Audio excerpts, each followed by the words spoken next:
Hi everyone, चलो start करते हैं आज का क्लास। तो लास्ट क्लास हमने डिस्कस किया था कि डिफरेंट टाइप्स के कन्वर्जेंट एवोल्यूशन और डाइवर्जेंट एवोल्यूशन के क्या क्या एग्जांपल्स होते हैं। ठीक है, तो हमने एग्जांपल देखा था, एडाप्टिव रेडिएशंस का भी देखा था, मार्सुपियल्स का देखा था, Australian marsupials and placental mammals, इनके बारे में हमने स्टडी की थी। ठीक है, आज हम लोग आगे बढ़ रहे हैं और बात करेंगे बायोलॉजिकल एवोल्यूशन के बारे में। ठीक है, तो बायोलॉजिकल एवोल्यूशन के बारे में पढ़ने के लिए सबसे पहले आपको डार्विन के बारे में पढ़ना पड़ेगा। तो आपको मैंने एक बार पहले थोड़ा सा पढ़ाया था कि डार्विन जो थे वो अपने शिप पर बैठकर, उनकी शिप का नाम था HMS बीगल, उस पर बैठकर पूरी दुनिया भर में घूमते थे। ठीक है, तो जब वो पूरी दुनिया भर में घूम रहे थे तो घूमते घूमते वो एक बार साउथ अमेरिका के आसपास जो गैलापागोस आइलैंड है वहां पहुंचते हैं, और वहां पहुंचकर वो देखते हैं कि डार्विन फिंचेस जो होती हैं वो अलग अलग वैरायटीज की होती है, उनकी बीक साइज वेरी करती है, चेंज करते रहती है, डिफरेंट टाइप्स की होती हैं वो। ठीक है, तो यहाँ पर बायोलॉजिकल एवोल्यूशन में हम लोग उसी कहानी को थोड़ा आगे बढ़ा रहे हैं। ठीक है, तो इसके लिए आपको पढ़ना पड़ेगा डार्विन की थ्योरी के बारे में, जिसको हम लोग डार्विनिज्म कहते हैं। ठीक है, या डार्विनियन थ्योरी कहा जाता है। ठीक है, तो ये थ्योरी क्या कहती है आइए देखते हैं। देखिए, डार्विनिज्म यहाँ से स्टार्ट है आज क्लास।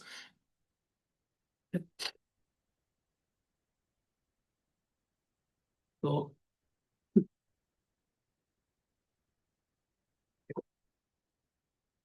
चार्ल्स डार्विन स्टार्ट करते हैं। Charles Darwin went on a voyage on his ship HMS beagle. तो हर मेजेस्टी शिप बीगल। ठीक है, ये शिप शिप का नाम याद कर देना। ही अराइव्ड ऑन गैलापागोस आइलैंड, यहाँ ये पहुंच चुके थे, ऑलरेडी हमने पढ़ लिया था। ठीक है, near West Indies. And observed a small bird called Darwin Finch. ठीक है, तो बहुत सारे बर्ड्स थे, डार्विन फिंचेस बोला, इसका नाम दिया गया। ठीक है, और क्या देखा गया? अ,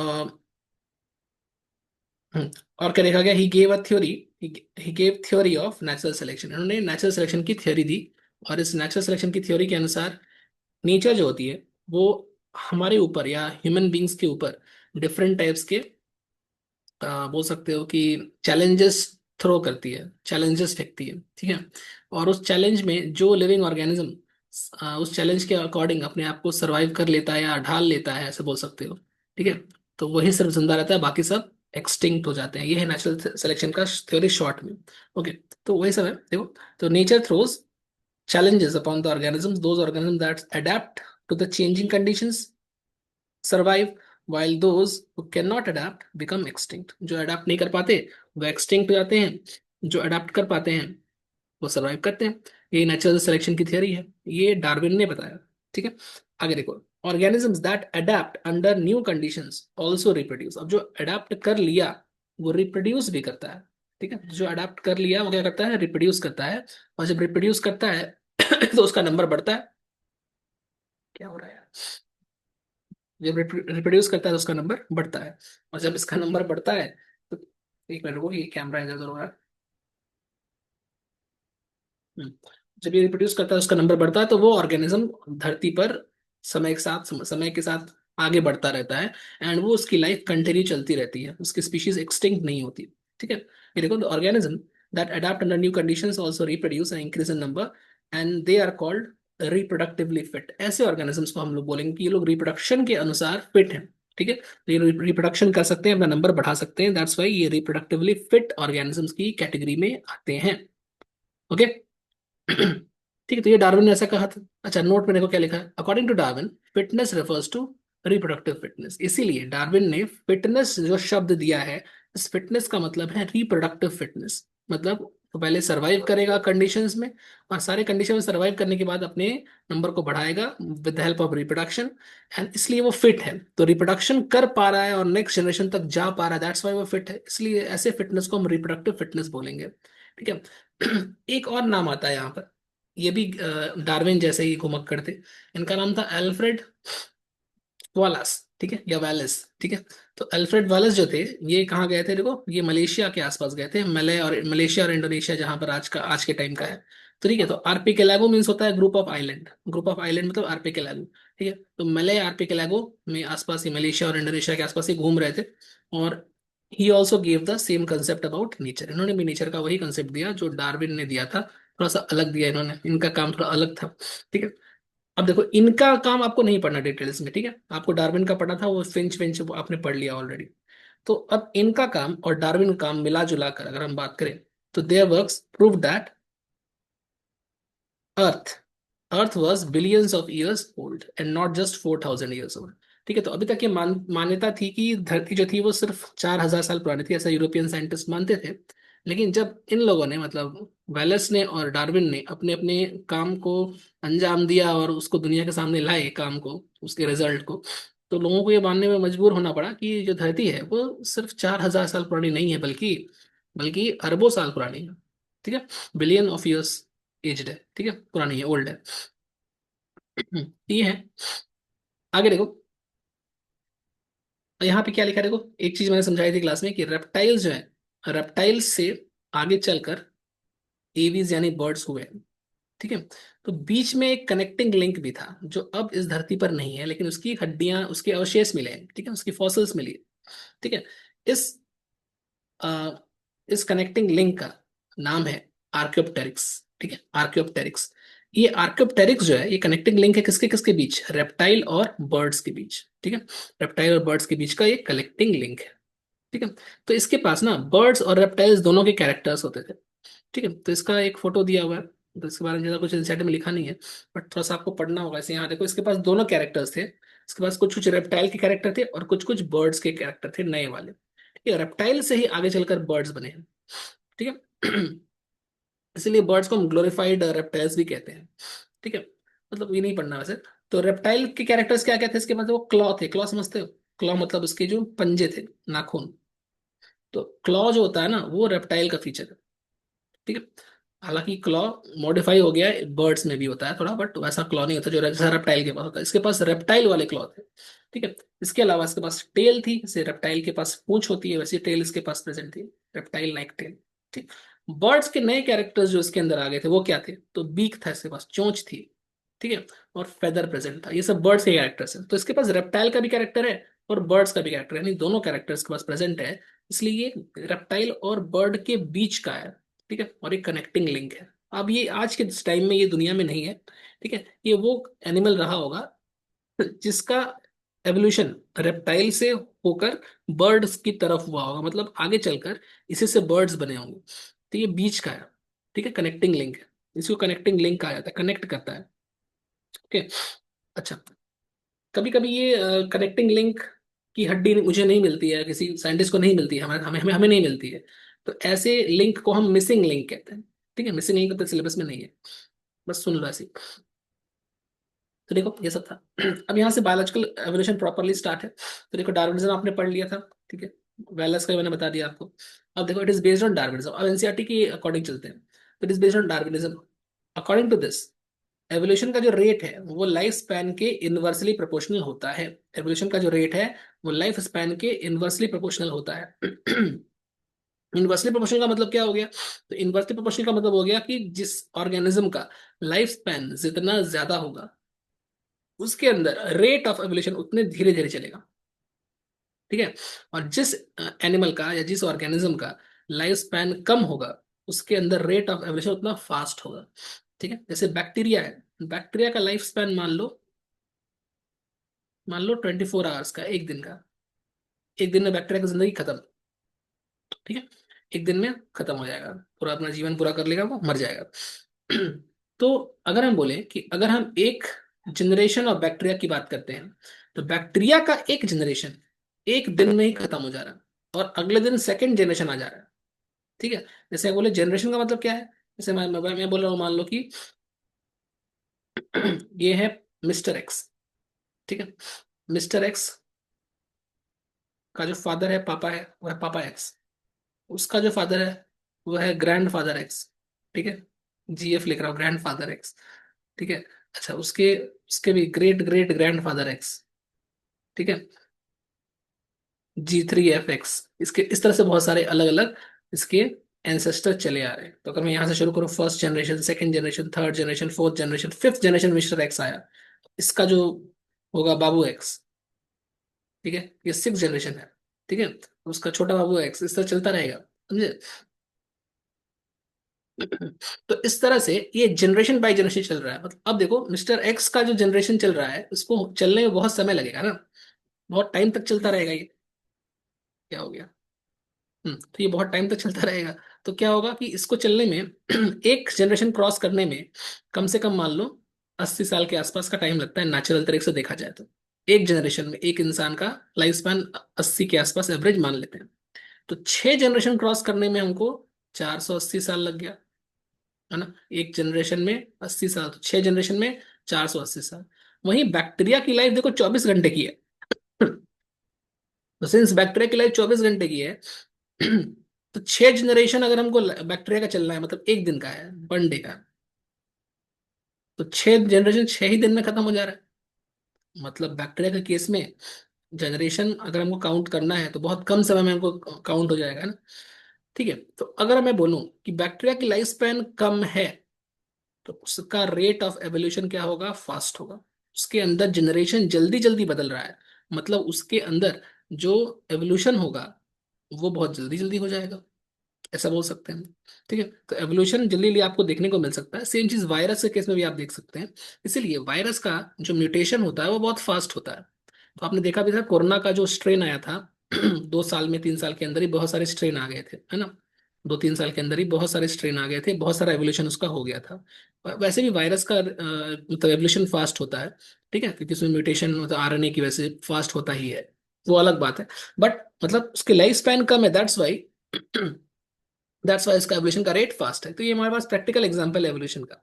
ठीक। तो अब किसी और ऑर्गेनिज्म को जिसका लाइफ स्पैन बहुत लंबा है उसको चेक करोगे तो बहुत समय लग जाएगा, ये समझाना मैं चाह रहा था।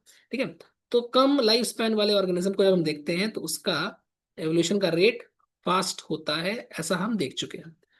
वही सब यहाँ लिखा हुआ है। ठीक है, अब यहाँ से एक एक्सपेरिमेंट पढ़ लेते हैं।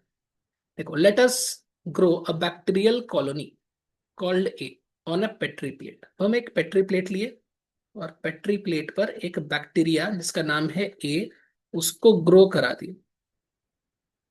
ठीक है, अच्छा, अब हम एक हाइपोथेटिकल सिचुएशन लेते हैं। एनसीईआरटी में ऐसा कुछ नहीं लिखा, बट मान लो उसमें ऐसा लिखा है कि फूड सोर्स चेंज कर देते हैं, एनसीईआरटी में ऐसा लिखा है। मान लो मैं एक हाइपोथेटिकल सिचुएशन लेता हूँ मनगढ़ंत, कि उसका जो फूड सोर्स है वो क्या है, सुक्रोज, मतलब वो बैक्टीरिया ए है, वो सुक्रोज खाना पसंद करता है। लेट कर लो ऐसे, मान लो। ठीक है, after some times we stopped giving it sucrose. हम लोग उसको सुक्रोज दे रहे थे अभी तक, कुछ समय के बाद उसको अब सुक्रोज देना बंद कर दिया। ठीक है, and we started to feed by giving lactose, और हम उसको खाना चेंज कर दिया। अब तक वो सुक्रोज खा रहा था, हमने सुक्रोज देना उसको बंद कर दिया, अब उसको लैक्टोज देना शुरू कर दिया हम लोग। ठीक है, तो सुक्रोज खा खा के वो बच्चा अच्छे से जी रहा था, लेकिन हमने क्या किया, उसका खाना ही बदल दिया, अब लैक्टोज देना शुरू कर दिया। अब क्या होगा, ये देखो सुक्रोज और लैक्टोज, ऐसा नहीं कि दाल चावल खा रहा था उसको रोटी सब्जी दे रहे तो खा लेगा, मन मार के खा लेगा, या बिरयानी खा रहा था तो तुम उसको अब दाल चावल दे रहे हो तो बिरयानी के बदले वो दाल चावल भी खा सकता है, ऐसा नहीं है। ठीक है, ऐसा है कि सुक्रोज को पचा पा रहा था। ध्यान सुनना, सुक्रोज को वो बैक्टीरिया डाइजेस्ट करके एनर्जी बना पा रहा था, ब्रेक करके एनर्जी बना पा रहा था। लेकिन जब तुम उसको सुक्रोज के बदले लैक्टोज दे रहे हो, तो लैक्टोज ब्रेक करने के लिए जो एंजाइम चाहिए वो उसके पास नहीं है। तो लैक्टोज के प्रेजेंस में वो बैक्टीरिया ग्रो नहीं कर पाएगा, और जब लैक्टोज के प्रेजेंस में बैक्टीरिया ग्रो नहीं कर पाएगा तो वो मर जाएगा, है ना। तो ऐसा होता ये है कि जब हम उसका फूड सोर्स चेंज करते हैं तो बहुत सारे बैक्टीरिया ग्रो करना बंद कर देते हैं, क्योंकि वो लैक्टोज को यूज नहीं कर पाते, खा नहीं पाते। बट उसमें से कुछ कुछ उसमें से बहुत एडवांस बैक्टीरिया होते हैं। ठीक है, तो जो बैक्टीरिया, जो एडवांस बैक्टीरिया होते हैं, उनको लैक्टोज देने से भी लैक्टोज भी खा जाते हैं वो लोग। समझे। तो वही देखो आगे लिखा है, most of the bacteria were not able to feed on lactose. बहुत सारे बैक्टीरिया जो थे, अधिकतर बैक्टीरिया वो लैक्टोज को नहीं खा पा रहे थे, और लैक्टोज को नहीं खा पा रहे थे तो इसलिए वो मर गए। Only some bacteria were able to feed on lactose. कुछ ही बैक्टीरिया लैक्टोज खा पा रहे थे। ठीक है, जो खा पा रहे थे उन्होंने अपने अंदर कुछ बदलाव किया होगा। ठीक है, अडेप्टेड टू चेंज्ड कंडीशन। ठीक है, जो लैक्टोज को भी खा पा रहे हैं उन्होंने अपने अंदर कुछ बदलाव किया तभी खा पा रहे हैं। ठीक है, इन्होंने अडेप्टेशन किया, एंड ओनली दे सर्वाइव्ड। ठीक, इसको पढ़ो, after some times the survived bacteria, उसको हम बोल देंगे फिटेस्ट बैक्टीरिया। तो मान लो 100 में से 5 बैक्टीरिया सर्वाइव किया, 95 बैक्टीरिया मर गया। ठीक है, जो 5 बैक्टीरिया सर्वाइव किया है उसके अंदर ये क्षमता थी कि वो कोई भी खाना खा सकता है, बस वो दिख नहीं रही थी। ठीक है, अब जब सिचुएशन ऐसा आया, ठीक है, बाई चांस इवेंट हुआ कि अब हमने सुक्रोज के बदले लैक्टोज देना शुरू किया, तो उसके अंदर जो छुपी हुई क्षमता थी वो बाहर आ गई। ठीक है, और अब वो अब सुक्रोज के बदले लैक्टोज भी खा पा रहा है। लेकिन बाकी 95% जो बैक्टीरिया था, 95 बैक्टीरिया वो नहीं खा पा रहा, वो मर गया। तो जब भी सिचुएशन ऐसे बदलती है अचानक से, बदलती हुई सिचुएशन में जो अपने आप को ढाल लेता है और उस सिचुएशन के अकॉर्डिंग ढल जाता है और उसके अकॉर्डिंग ही जिंदा रहना सीख लेता है, वही सरवाइव कर पाता है, और उसी को हम फिटेस्ट बोलते हैं। इसी को बोलते हैं सर्वाइवल ऑफ द फिटेस्ट। ठीक है। तो ये जो बैक्टीरिया, जो 5% बैक्टीरिया था, इसको हम बोलेंगे फिट बैक्टीरिया या फिटेस्ट बैक्टीरिया। ठीक है। आगे चलकर ये 5 बैक्टीरिया ही रिप्रोड्यूस करेगा और ये अपना नंबर बढ़ाएगा। ठीक है। और ये नंबर बढ़ा लिया। जब ये अपना नंबर जब बढ़ा लेगा, तो इनका नंबर जब बढ़ जाएगा, तो मैं इसको एक नाम दे दे रहा हूँ। चलो, अब ये नया टाइप का बैक्टीरिया है, इसका नाम है कॉलोनी बी बैक्टीरिया। अभी तक जो आप बैक्टीरिया पढ़ रहे थे वो क्या था? कॉलोनी ए बैक्टीरिया। उसके अंदर 5% बैक्टीरिया अपने आप को और एडवांस कर लिए, और अपने आप को चेंज कर लिए, बदल लिए, ढाल लिए, और बन गए कॉलोनी बी बैक्टीरिया। ठीक है, इसी को बोलते हैं सर्वाइवल ऑफ फिटेस्ट। तो ये एनसीईआरटी में लिखा है, उसको मैंने सिंपल बना के यहाँ लिखवाया था। यहाँ से कोई डाउट किसी को है? इसी को बोलते हैं बायोलॉजिकल एवोल्यूशन। मतलब बायोलॉजिकल कंडीशन में एवोल्यूशन को आप कहाँ देख सकते हो। तो अगर आपको देखना है तो छोटे से बैक्टीरिया के अंदर ही देखना पड़ेगा, क्योंकि इंसान के अंदर ऐसा देखना मुश्किल है, मतलब बट जिसका लाइफ स्पैन बहुत ज्यादा है, उसके अंदर आप देख ही नहीं पाओगे, बहुत समय लग जाएगा है ना। तो इसलिए कम लाइफ स्पैन वाले जैसे बैक्टीरिया है, उसके अंदर ये देखना सुविधाजनक होता है। दैट्स वाई हमने इसको चूज किया, और यही बायोलॉजिकल एवोल्यूशन का एग्जाम्पल है। ठीक है, कोई डाउट है तो बताओ। नहीं है? तो देखो, कंक्लूजन क्या है इसका? The ability to survive, adapt in change environment is genetic in nature. Genetic in nature, जो एबिलिटी है अपने आप को ढालने की, उसको हम बोलते हैं जेनेटिक नेचर की है। ठीक है। और ये जेनेटिक नेचर की, दैट्स वाई ये एक जनरेशन से नेक्स्ट जनरेशन में ट्रांसफर हो सकती है। ठीक है। और सेकंड पॉइंट है, fitness is the end result of this ability. ये एबिलिटी, ये क्षमता जिसके अंदर होगी, सिर्फ वही सरवाइव कर पाएगा, और वही नेक्स्ट जनरेशन में बच्चे भी प्रोड्यूस कर पाएगा। ठीक है। इसीलिए हम बोलते हैं कि जिसके पास ये एबिलिटी है, जेनेटिक एबिलिटी है, सिर्फ वही फिट है।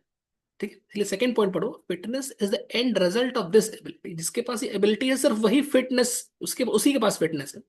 ठीक है। इसलिए fitness is the end result of this ability. ठीक है। सबके पास ये एबिलिटी नहीं होती, तो जिसके पास ये एबिलिटी होती है, सिर्फ वही फिट कहलाता है। इसलिए fitness is the end result of this ability. ये सब एनसीईआरटी की लाइंस है, उसी शॉर्ट में लिखा गया है। ठीक है, यहाँ से कोई डाउट है तो एक बार चेक कर लो, कोई डाउट है तो बताओ। नेक्स्ट पेज पे चलता हूँ। चलिए आगे देखिए। Two main concept of Darwinism. दो मेन कंसेप्ट क्या है डार्विनिज्म का?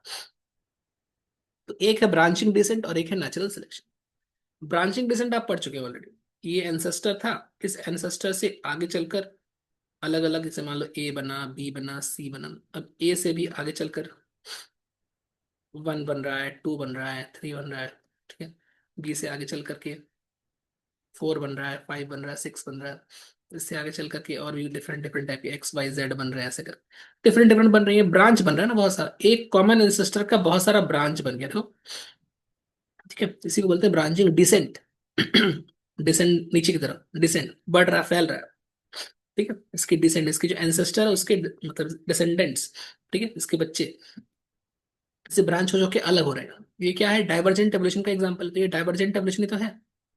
और अगर ये एक पॉइंट से स्टार्ट होकर रेडिएट कर जाए डिफरेंट ज्योग्राफिकल एरिया में, तो उसको हम एडाप्टिव रेडिएशन भी बोलते हैं। ये भी हम पढ़ चुके हैं। ठीक है। ये ब्रांचिंग डिसेंट है, पढ़ चुके हैं। सेकंड, नेचुरल सिलेक्शन अभी बढ़ा ही दिया। नेचुरल सिलेक्शन क्या होता है? तो नेचर सेलेक्ट करता है उसको जो फिट होता है।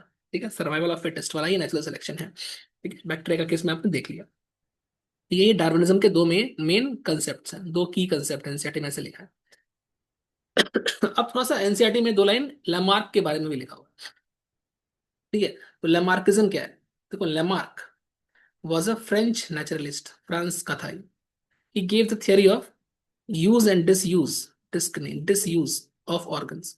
ठीक है। डिसयूज मतलब किसी ऑर्गन का इस्तेमाल नहीं हो रहा है, और यूज मतलब उस ऑर्गन का इस्तेमाल हो रहा है। ठीक है। तो इसने बोला कि जैसे जो जिराफ है, जिराफ के एंसेस्टर्स की गर्दन छोटे साइज की थी, लेकिन इनको लंबे पेड़ के पत्ते खाने के लिए अपनी गर्दन ऐसे उठा उठा कर खाना पड़ता था। तो धीरे धीरे करके इनकी गर्दन पेड़ के पत्तों को खाने के लिए ऐसे ऊपर करते गए, हर जनरेशन में थोड़ी थोड़ी इसकी गर्दन लंबी होती गई, और आज के जमाने में बहुत लंबी गर्दन है इसकी। ऐसा इसने कहा था लामार्क ने, लेकिन आज के टाइम में ऐसा इस पे कोई भरोसा नहीं करता, ये थ्योरी डिस्कार्ड हो चुकी है। ठीक है, तो ये क्यों बढ़ा है ऐसे, इसकी गर्दन क्यों बढ़ी है? तो उसके अंदर जेनेटिक म्यूटेशन हुआ होगा।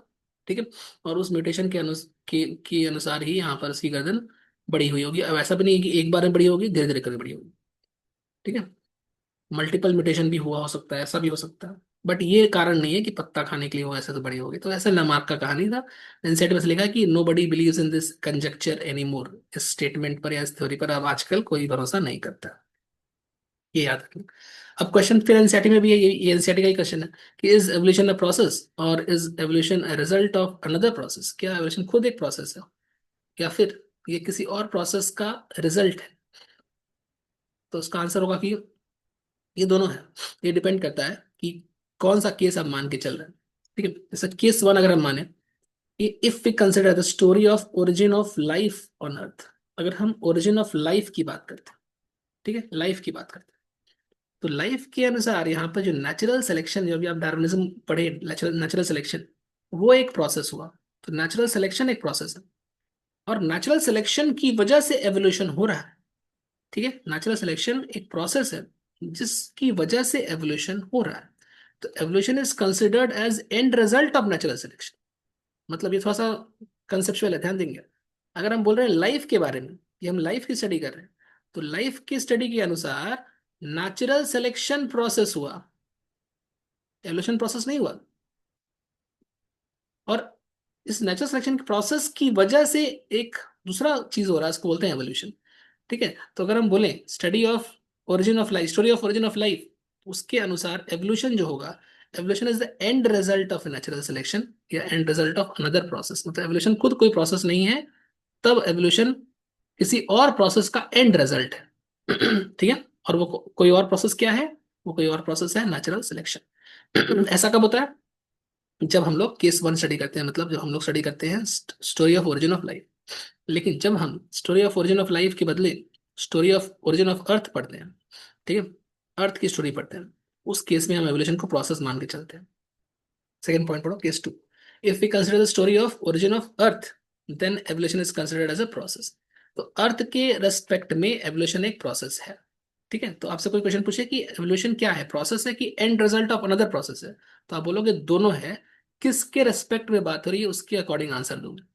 ठीक है, ये सब भी एनसीईआरटी की खतरनाक लाइन सब, समझ गए बात?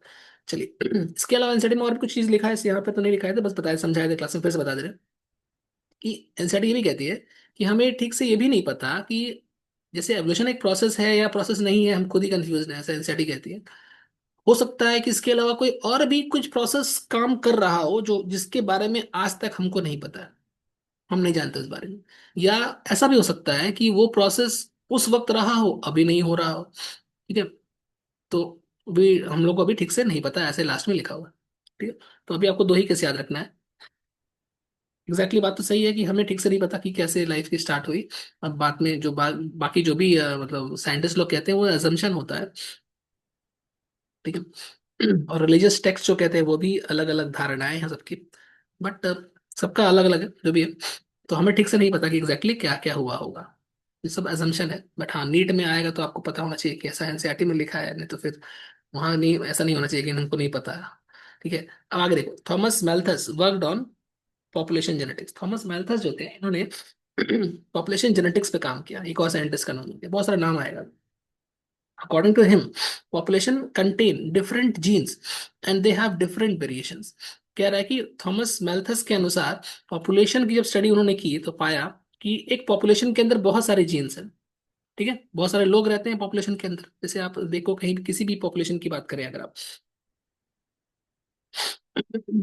जैसे किसी भी पॉपुलेशन की बात करें, किसी पर्टिकुलर शहर की या स्टेट की, या किसी कंट्री की, ठीक है, तो उसके अंदर अलग अलग टाइप के लोग रहेंगे, अलग अलग टाइप के जीन्स सबके पास है ना। तो एक पॉपुलेशन में बहुत सारा जीन्स होता है, एंड उस जीन में बहुत सारे वैरायटीज होते हैं, दैट्स वाई इसके अंदर वेरिएशन देखा जाता है। ठीक, अब अलग अलग पॉपुलेशन में अलग अलग टाइप का वेरिएशन मिलेगा। इंडिया के पॉपुलेशन में बहुत ज्यादा वेरिएशन है। ठीक है, अगर आप चाइना की पॉपुलेशन देखोगे तो चाइना में उतना वेरिएशन नहीं है जितना इंडिया में है। ठीक है, वेरिएशंस आर इनहेरिटेबल, इसका क्या मतलब है? इनहेरिटेबल का मतलब हो गया कि उसको आप इनहेरिट कर सकते हो, नेक्स्ट जनरेशन में ट्रांसफर कर सकते हो।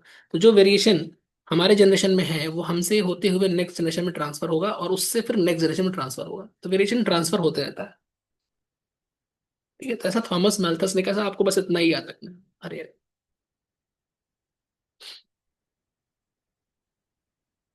इतना ही था ना। ठीक है, नेक्स्ट पेज पे आ जाओ। अब देखो, कैरेक्टरिस्टिक्स ऑफ पॉपुलेशन, क्या खासियत है पॉपुलेशन की। तो ये मैल्थस ने ही बताया था। उसने बोला कि size of population is limited due to limited resources. तो देखो, रिसोर्सेज जो होते हैं ना, रिसोर्स मतलब खाना पीना, रोटी कपड़ा मकान, ये सब। ठीक है, खाना पीने का सामान जो भी है, नेचर जो हमको प्रोवाइड करती है, ठीक है, वो लिमिटेड है, ये नहीं कि बहुत सारा है। तो क्योंकि इसका नंबर लिमिटेड है, ठीक है, तो पॉपुलेशन का साइज भी लिमिटेड होगा। नहीं तो अगर हम लगातार पॉपुलेशन को बढ़ाते रहे, ठीक है, भगवान भरोसे की पॉपुलेशन बढ़ता रहे बढ़ता रहे बढ़ता रहे, तो एक समय ऐसा आएगा जब खाने पीने को कुछ मिलेगा नहीं। ठीक है, सब चीज़ कमी हो जाएगी, खाने की कमी हो जाएगी, पानी की कमी हो जाएगी। ठीक है, रहने के लिए जगह नहीं होगा। ठीक है, पहनने के लिए कपड़ा नहीं होगा, ये सब सब कुछ हो जाएगा, सारी दिक्कतें आ जाएंगी। ठीक है, ये सारी चीजें होंगी। इसीलिए पॉपुलेशन का साइज लिमिटेड होता है। इसलिए नेचर ने पॉपुलेशन के साइज को लिमिट करके रखा। अगर पॉपुलेशन बहुत तेजी से बढ़ने लगा ना, तो नेचर जानबूझ करके ऑर्गेनिजम्स को मारना स्टार्ट कर देगी। इसके अलावा और भी डिफरेंट टाइप के पॉपुलेशन कैरेक्टरिस्टिक्स हैं, जो आपने पॉपुलेशन वाले चैप्टर में पढ़ा होगा, इकोसिस्टम पढ़ा होगा। कि जैसे कोई, मान लो कि किसी एरिया में अगर बहुत सारे खरगोश रह रहे हैं, तो खरगोश का नंबर बहुत बढ़ना नहीं चाहिए। ठीक है, इसलिए नेचर क्या करती है, उसके लिए प्रेडेटर बना के रखी है। प्रेडेटर क्या करेगा, उस खरगोश को खा जाएगा। तो खरगोश का नंबर लिमिटेड ही रहेगा। तो नेचर ने व्यवस्था कर रखा है कि पॉपुलेशन अनलिमिटेड ना हो जाए। क्योंकि अगर अनलिमिटेड पॉपुलेशन ग्रोथ हो गया ना, तो फिर वो सरवाइव नहीं कर पाएगा। वो मतलब पूरा पूरा सिस्टम, पूरा जो है वो खराब हो जाएगा, सिस्टम खत्म हो जाएगा। ठीक है, सिस्टम में कोलैप्स कर गया तो फिर लाइफ खत्म हो जाएगी। देखो, no two individuals in population are exactly similar. कह रहा है कि दो इंडिविजुअल्स कभी भी सेम नहीं होते, कुछ ना कुछ उनके अंदर डिफरेंस होता है, except monozygotic twins. Monozygotic twins क्या होते हैं? तो मोनोजाइगोटिक ट्विंस के बारे में मैं बताता हूँ फिर से एक बार। जैसे एक स्पर्म है, ठीक है, और एक ओवम। जब इनका फ्यूजन होता है, तो इससे जो जाइगोट बनता है, वो सिंगल जाइगोट है। कभी कभी इस सिंगल जाइगोट के अंदर क्लीवेज हो जाता है, और ये दो पार्ट में टूट जाता है। ठीक है, और दो अलग अलग जाइगोट बन जाते हैं, Z1 Z2। ठीक है, और ये दोनों इंडिपेंडेंटली ग्रो करना स्टार्ट करते हैं, ये बिल्कुल अलग अलग हो गए। अब ये अलग ऑर्गेनिज्म बना देगा, ये अलग ऑर्गेनिज्म बना, दो अलग अलग बच्चे हो जाएंगे। ठीक है, लेकिन इनके अंदर जो जेनेटिक्स है, जो एक्स क्रोमोसोम इसके अंदर है, वही एक्स क्रोमोसोम इसके अंदर है। मान लो ये लड़का है, तो वाई क्रोमोसोम होगा, जो वाई इसके अंदर है वही वाई वाला सेम टू सेम वाई इसके अंदर भी है। वही डिवाइड होके बना है ना। तो सब कुछ, सब सारी चीजें सेम होंगी। ठीक है, बट हाँ, इसके अंदर जो फिंगरप्रिंट्स होते हैं, वो देखा गया, वो एक डिबेट का मैटर है। किसी किसी में वो सेम भी निकलता है, और अधिकतर लोगों में फिंगरप्रिंट अलग होता है, बट बहुत सारे केसेस में ऐसा देखा गया है कि सेम भी हो जाता है। ठीक है, तो अभी फिंगरप्रिंट की चर्चा यहाँ नहीं कर रहा है। तो ऐसे एनसीईआरटी में लिखा कि दो इंडिविजुअल्स का जो मतलब पॉपुलेशन में देखा जाए, दो इंडिविजुअल्स का जो जीन्स का नेचर है, वो कैसा है, सिमिलर नहीं हो सकता, एक्सेप्ट मोनोजाइगोटिक ट्विंस, इनका सिमिलर होता है। ठीक है, फिंगरप्रिंट की चर्चा हम नहीं कर रहे हैं यहाँ पर, बाकी सब कुछ सिमिलर होता है।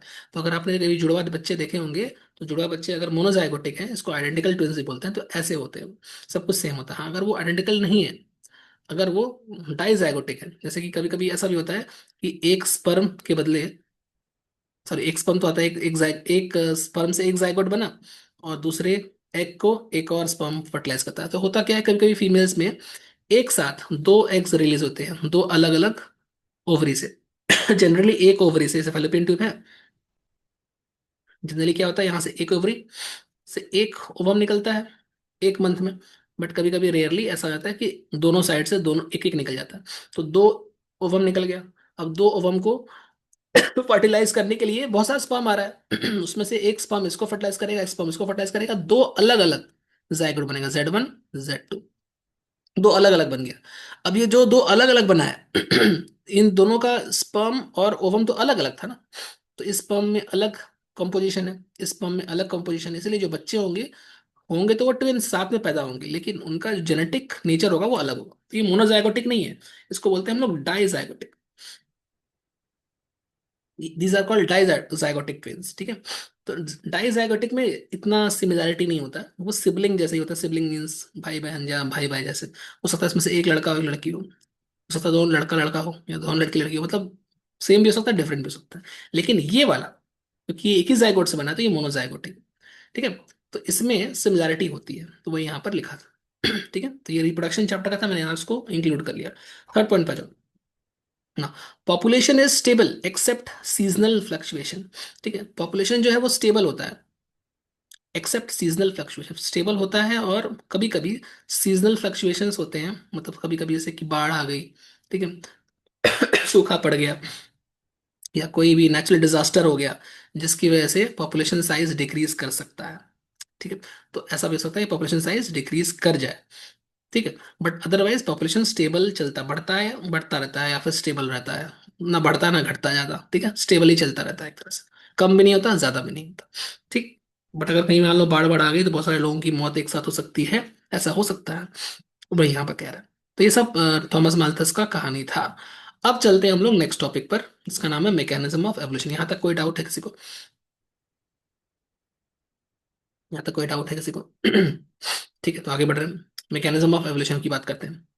देखो, the work of Mendel were either ignored by Darwin और he didn't know about them. तो क्या होता है कि जब डार्विन ये सब अपना थ्योरी वरी दे रहे थे डार्विनिज्म का, उसी समय मेंडल ने भी अपनी थ्योरी पब्लिश कराई थी।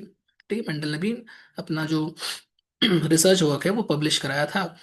ठीक है, लेकिन अब मेंडल ने जो आपने पढ़ा होगा, मेंडल के फेलियर के क्या क्या काम थे, मतलब फेलियर तो नहीं था उनका, उन्होंने सही सही सब कुछ बताया था, लेकिन उसको रिकॉग्निशन नहीं मिला था।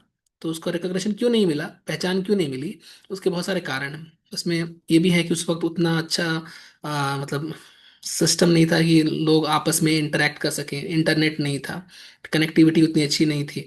इसके अलावा यूनिफॉर्मिटी नहीं थी हर जगह। इसके अलावा मेंडल ने जो काम किया था, वो काम जो था वो अपनी भाषा में लिखा था, वो मतलब वो इंग्लिश में नहीं पब्लिश कराया था। ठीक है, ये लोग पढ़ नहीं पा रहे थे, ऑस्ट्रियन भाषा में शायद लिखवाया था। ठीक है, तो इसके अलावा मेंडल ने मैथमेटिक्स का इस्तेमाल किया था, जो स्टैट्स का इस्तेमाल किया था, जो बायोलॉजिस्ट को पसंद नहीं आया कि बायो में कहाँ से मैथ आ गया। ठीक है, उनको पसंद बिल्कुल नहीं आया। तो इसलिए या तो डार्विन ने इन सारे कारणों की वजह से या तो उनको पता ही नहीं होगा कि मेंडल ने कुछ काम वाम किया है, या फिर उन्होंने पढ़ा होगा और ये उन्होंने मैथ का इस्तेमाल किया, मुझे मैथ नहीं आती है, मैं नहीं पढ़ रहा, तो इग्नोर कर दिया होगा। तो अब जो भी कारण रहा हो उसके बारे में तो हमें नहीं पता कि डार्विन ने क्यों नहीं देखा मेंडल को। ठीक है, अब इसलिए एनसीईआरटी भी कहती है या तो इधर इग्नोर किया या फिर उनको पता ही नहीं था। ठीक है, तो नहीं तो फिर क्योंकि दोनों में सिमिलैरिटीज बहुत सारे, मतलब दोनों की कहानियां अलग अलग है थोड़ी। ठीक है, दोनों में सिमिलैरिटीज ढूंढनी पड़ेगी हमें, वो तो आगे मतलब दूसरे चैप्टर से मिलेगा तुमको। ठीक है, तो मेंडल और डार्विन का कोई रिलेशन नहीं है, इस लाइन का ये मतलब। आगे बढ़ जाओ, तो देखो ह्यूगो डिवरीज आते हैं, worked on evening primrose. Primrose है ये, इवनिंग प्रिमरोज एक फ्लावरिंग प्लांट है। ठीक है, ह्यूगो डिवरीज ने इस इवनिंग प्रिमरोज नाम के फ्लावरिंग प्लांट पर एक्सपेरिमेंट किया, और जब एक्सपेरिमेंट किया तो उन्होंने एक कंसेप्ट दिया एक नए चीज का, इसका नाम है म्यूटेशन। ठीक है, तो ह्यूगो डिवरीज ने म्यूटेशन का कंसेप्ट दिया था। अब इसको थोड़ा याद रखना कि म्यूटेशन क्या होता है। मेरा लैपटॉप हैंग हो गया। चलो देखो, तो म्यूटेशन का जो कंसेप्ट है उसके अकॉर्डिंग अगर देखा जाए तो म्यूटेशन कैसा होता है, अभी तक जो हम लोग पढ़ रहे थे, देखो ह्यूगो डिवरीज ने मेंडल के जो वर्क्स थे उससे कुछ अलग बातें कही। तो मेंडल ने बताया वेरिएशन के बारे में, ठीक है, और ह्यूगो डिवरीज ने बताया म्यूटेशन के बारे में। तो दोनों में क्या फर्क है वो देखा जाए। देखो म्यूटेशन में अगर आप देखोगे तो डायरेक्शन लेस है ये, देखो ये लाइन। एक मिनट ठीक हो गया। तो म्यूटेशन कैसा है, डायरेक्शन लेस, का डायरेक्शन फिक्स नहीं है, कहीं भी हो सकता है, कुछ भी हो सकता है, मतलब ये रैंडम है। ये लास्ट क्लास में समझाया था मैंने कि डायरेक्शनलेस या रैंडम का मतलब क्या है। जबकि वेरिएशन डायरेक्शनल होता है, याद रखो। और ये नॉन रैंडम होता है। ठीक है, म्यूटेशन अचानक से होता है, अकर सडनली, आपने पढ़ा होगा पॉइंट म्यूटेशन है ना, राम हैज रेड कैप, वो सब वही सब है। तो अकर सडनली, और ये क्या है, इट टेक्स टाइम टू अगर, टाइम लेता है, अचानक से नहीं होता। ओके, म्यूटेशन जो है ये फास्ट या क्विक होता है। ठीक है, जबकि वेरिएशन जो होता है वो धीरे धीरे होता है। ओके, म्यूटेशन जो होता है वो लार्ज चेंज है, बड़ा चेंज है। मतलब जब म्यूटेशन होगा तो उससे बड़े इफेक्ट नजर आएंगे, वेरिएशन से स्लो इफेक्ट नजर आएंगे। ठीक है, तो ये थोड़ा सा बोर्ड के लिए इंपॉर्टेंट है, तो जो लोग बोर्ड के होंगे वो इसको थोड़ा ध्यान रखना, हालांकि नीट के लिए भी है, तो आजकल कुछ भी आ सकता है। तो ये पॉइंट्स याद रखो। मैंने इसको एक पूरे पैराग्राफ को 5 पॉइंट करके समराइज करके लिखवाया था, वही है। ठीक है, आगे बढ़ो। देखो सॉल्टेशन क्या है, ये आ चुका है नीट में। सॉल्टेशन का मतलब होता है कि अचानक से बड़ा सा म्यूटेशन जब हो जाता है तो उस म्यूटेशन को हम सॉल्टेशन बोल देते हैं। ठीक है, single step but large mutation, बड़ा सा म्यूटेशन अचानक से जब होता है उसको सॉल्टेशन कहते हैं। It results in it results in formation of new species, इससे नई स्पीशीज बन जाती है, ओरिजिन ऑफ न्यू स्पीशीज या स्पीशिएशन। ठीक है, तो टॉपिक को सारा फटाफट खत्म करें हम। फाउंडर्स इफेक्ट क्या होता है, देखो ये एनसीईआरटी में क्लियर नहीं लिखा है, बट एक लाइन बोला है फाउंडर इफेक्ट के बारे में। मान लो ये इसे इंडिया का मैप बनाए थे हम, ये किसका बना दिए, तो मान लो ये मान लो इंडिया का साउथर्न पार्ट है। ठीक है, और तो ठीक है, और यहाँ पर कोई आइलैंड है यहाँ पर। ठीक है, तो इंडिया से कोई लोग, कुछ लोग इंडिया छोड़कर भाग गए और आइलैंड में जाके बस गए। मान लो 20 लोग इंडिया से निकलकर आइलैंड में जाके बस गए। ठीक है, तो हम बोलेंगे कि जब कुछ मेंबर्स एक पॉपुलेशन के अपने घर छोड़कर नए हैबिटेट में जाते हैं। ठीक है, तो जो नए हैबिटेट में जाकर बस जाते हैं और वहां पर एक नया पॉपुलेशन स्टार्ट करते हैं, वहां एक नया दुनिया बसाते हैं। ठीक है, तो उनको हम बोलते हैं नए दुनिया का फाउंडर। ठीक है, तो ये फाउंडर है यहाँ के, ये आगे फाउंडर्स हैं।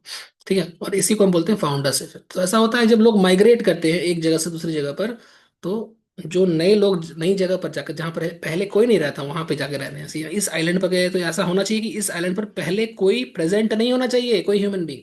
पहली बार इस आइलैंड पर कोई ह्यूमन बींग आया, तो जो पहली बार आया उसी को हम फाउंडर बोलते हैं, और इसी प्रोसेस को बोलते हैं फाउंडर्स इफेक्ट। जैसे है। यस, ठीक है, आगे देखिए। ऐसे एक और इफेक्ट है जिसको हम लोग बोलते हैं बॉटल नेक इफेक्ट। देखो बॉटल नेक का मतलब होता है बॉटल का जो ढक्कन है, उसके नीचे का जो हिस्सा, जो नेक है, ये वाला पार्ट,